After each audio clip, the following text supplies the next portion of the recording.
আসসালামু আলাইকুম রহমতুল্লাহ। যে যেখানে অবস্থান করে আমাদের হেল্পফুল ফজুল 24-এর নিয়মিত আয়োজন দেখছেন সকলকে জানাচ্ছি মোবারকবাদ। দর্শক, আজকের আলোচনার বিষয় কোন দুই ব্যক্তির বিরুদ্ধে আল্লাহর যুদ্ধের ঘোষণা।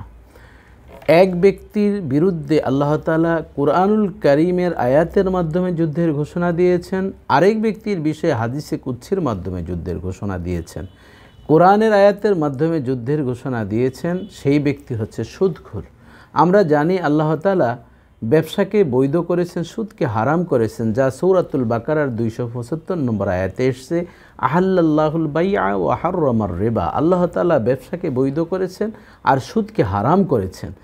এরপর 278 নম্বর আয়াতে আল্লাহ তাআলা ইরশাদ করেন, ইয়া আইয়ুহাল্লাযীনা আমানুত্তাকুল্লাহ ওয়া যারু মা বাকিয়া মিনার রিবা ইন কুনতুম মুমিনিন। আল্লাহ তাআলা ইরশাদ করেন যে, হে ঈমানদারগণ, আল্লাহকে ভয় করো, ওয়াদারু মা বাকিয়া, তোমরা ছেড়ে দাও যা অবশিষ্ট মিনার রিবা, সুদের অবশিষ্ট অংশটা তোমরা ছেড়ে দাও, বাদ দিয়ে দাও, যদি তোমরা মুমিন হয়ে থাকো। তাহলে মুমিনদেরকে লক্ষ্য করে বলেছেন যে মুমিনরা সুদের যে অতিরিক্ত যে অর্থ রয়েছে সেটি ছেড়ে দেওয়ার জন্য। কারণ সুদটা হচ্ছে এমন মুনাফা, একজন লাভবান হয়, আরেকজনের ধ্বংসের দাবানলের ভিতরে সে থাকে। এরপর আল্লাহ তাআলা বলেছেন, যেটি আমাদের মৌলিক বিষয়, 279 নম্বর আয়াতে আল্লাহ তাআলা বলেন, ফাইনলাম তাফআলু ফাযানু বিহরবিম মিনাল্লাহ। আর যে আল্লাহর এই বিধানকে অমান্য করবে, অর্থাৎ সুদের অতিরিক্ত অংশ বাদ না দিবে, তার বিরুদ্ধে আল্লাহ যুদ্ধের ঘোষণা দিয়েছেন। আল্লাহ বলছেন যুদ্ধের প্রস্তুতি নেওয়ার জন্য।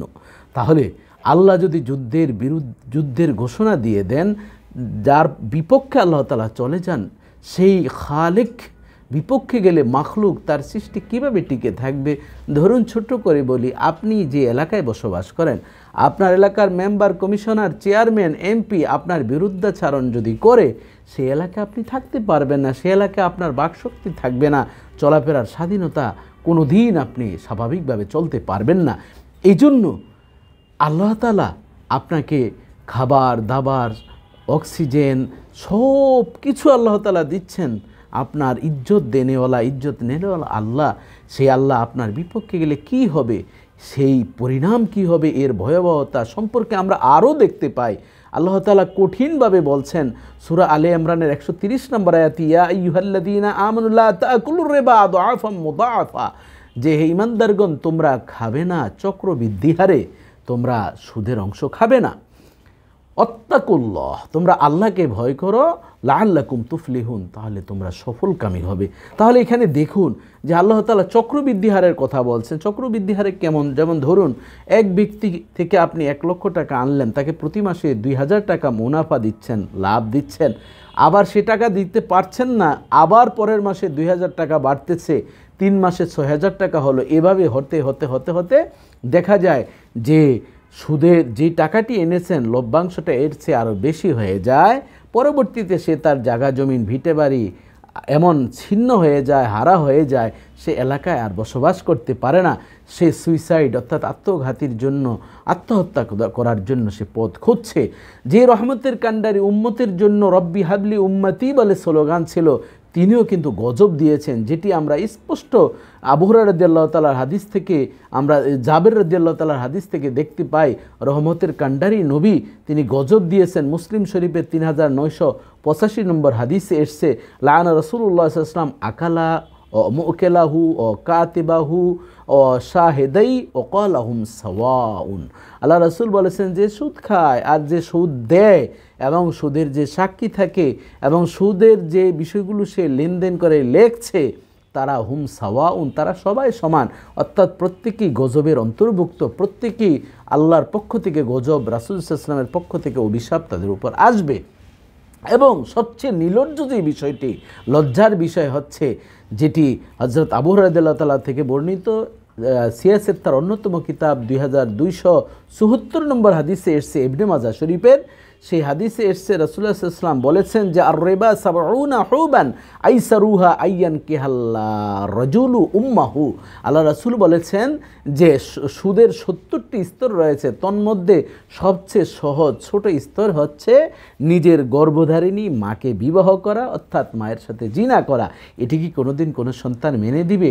কোনো দিনেই না। আপনি বলবেন না, সেটিকে প্রত্যাখ্যান করবেন। কাজেই বুঝতে হবে সুদ একটি সামাজিক বেদিই নয়, শুধু এটি জাহান্নামের রাস্তাকে উন্মুক্ত করবে।